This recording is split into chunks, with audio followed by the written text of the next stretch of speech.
Good morning, traders. This is Perry Wilkie with StartupTrading.com. It is 8:45 a.m. Eastern Time on Wednesday, September 7th, 2020. So I titled this video, The Art of the No Deal and FOMC Minutes. So today at 2 p.m. Eastern Time, we'll get FOMC minutes. I'm not sure that they're going to really tell us anything, but we will find out. There's really a lack of news, scheduled news, that is, before Tuesday, October 13th. So we've got basically Monday is a bank holiday, so it's traditionally light volume, narrow range. Sometimes the Friday before that will be light. So since Tuesday starts earnings season, right, and we got Friday coming up, I'm looking potentially for Friday and Monday to be light volume. We'll have to see if they're narrow ranges or not, see what goes on here. But really, you got FOMC minutes this afternoon, and I don't think they're that big of a deal. So really what we're flipping back and forth on is the uh, stimulus talks between, Congress, the White House, the Senate, which makes up Congress, and the White House, the three-legged stool.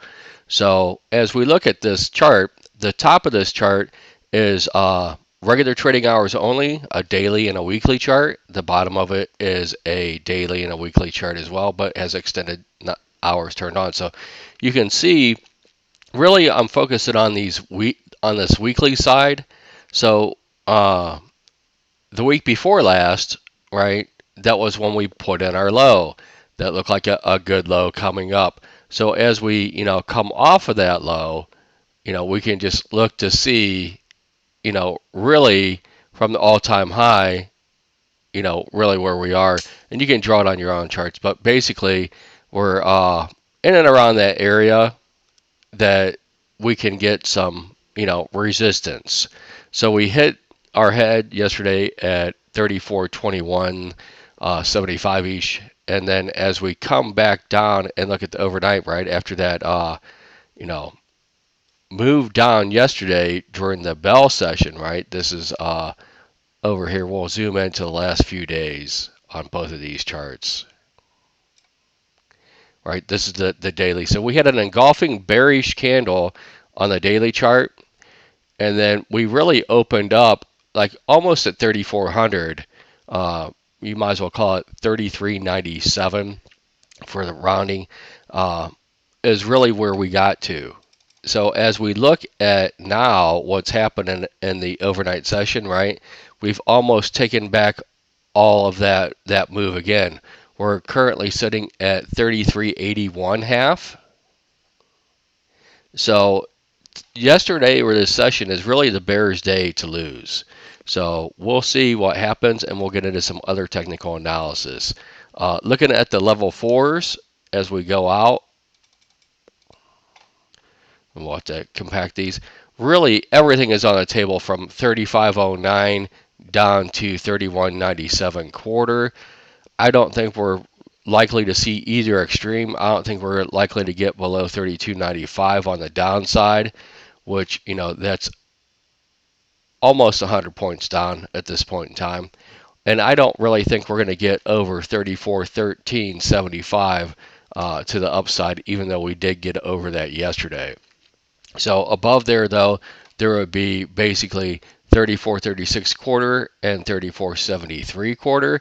I'm looking for pretty much around the area where we're at now to be the high end of the session, unless we actually do get some prints that the deal is confirmed. So let's look at all the indexes in the overnight session. So these pink boxes are single prints from yesterday's distribution, so they're really resistance zones, right? So I'm looking to see trades below it or trades above it. I'm not really too interested in trades in it. So you can see the NASDAQ is already over that level, right? It hit the resistance, it come back down, had a little pullback, and now it's on the other side of it.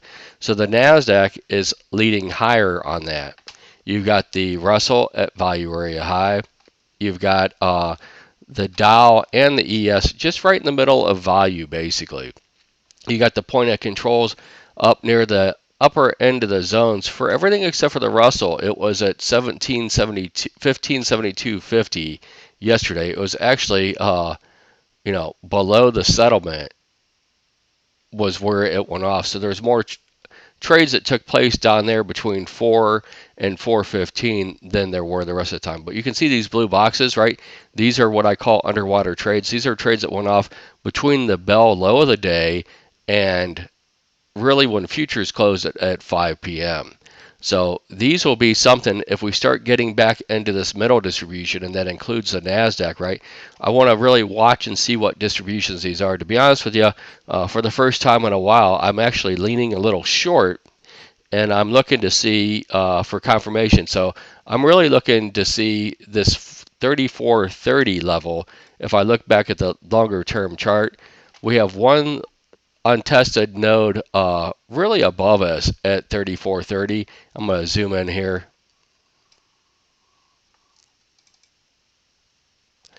And then getting above there, but you can see right around this 33.96 half, which is basically 16, 17 points above us right now. This is where the most amount of volume went off yesterday for the ES. This is right around the edge of this profile, and I'm not really expecting really any trading to be really above that to this right around where we are now, this 31.80. So I'm running it, splitting the difference a little bit to 86, and then we'll see if that point of control trades and if we can get a further short squeeze to the upside. So this is what I'm watching on those. Let's look at some of the bigger levels longer term on the NASDAQ. So I fine-tuned this up a little bit yesterday. So in the overnight session and yesterday, right, still holding 11,185 for the NASDAQ. So that's still more bullish than not, right? You've got to get basically back under the bottom of this before the NASDAQ really turns bearish, in my opinion. And that's going to be right around 11,144 half.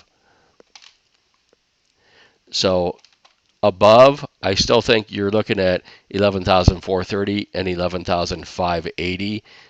Below, you're looking at 11,055 and then basically 11,000 and then 10,940, and then things really start getting out of control to the downside if that indeed plays out in the next few sessions.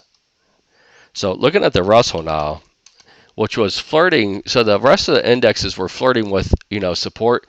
So the Russell lost the 1582.30 yesterday, right? It come back down at flush, but now it's back above it. So I'm really going to still key on this 1482.30 for the Russell. And then this is a churn zone. I'm going to drag this down so you can see. But really, this is a pretty good resistance band from basically the 1589 up to 1624, let's call it. And then there's really no resistance on the charts for about 50 points up to 1676. I don't think we're getting into that before earnings season or a signed stimulus deal or one that we think will be signed that is meaningful. So what I'm really watching now too is these cities, because if the cities start going bankrupt and the feds can't buy the paper, right? It's the retirees that hold the basically the bonds for the municipalities, and as those retirees have their bonds default on them, right, that's going to hurt their retirement accounts. They're the ones that are really going to be damaged by the cities going and into default, in my opinion. So looking at the Dow is still holding basically, not even anywhere close to its major supports, 27,100. And then above, we're looking at 28,385 with this last little minor at 28,150. We got it barely above there yesterday, right? But couldn't really start flipping these distributions and fell. So the Dow is right at its pivot point. You can see the overhead supply is definitely right on this line at 27,921. So getting above there should eliminate, if it can get in there and stay in there before the bell rings this morning, right? It should eliminate traders if we open below it when it gets into it, just wanting to sell. So looking at all the indexes, kind of putting a wrap on my thoughts here, I'm really going to pay attention to the single prints from yesterday to see which distribution we end up in.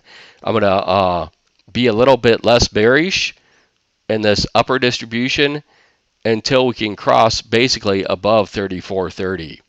And then I'll start leaning a little bit more bearish if indeed we start trading back below these single prints. So I'm looking for a fade back under them potentially and then back up.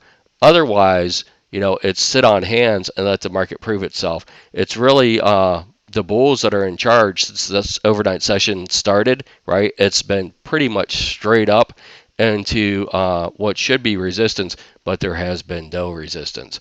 You guys have a great day.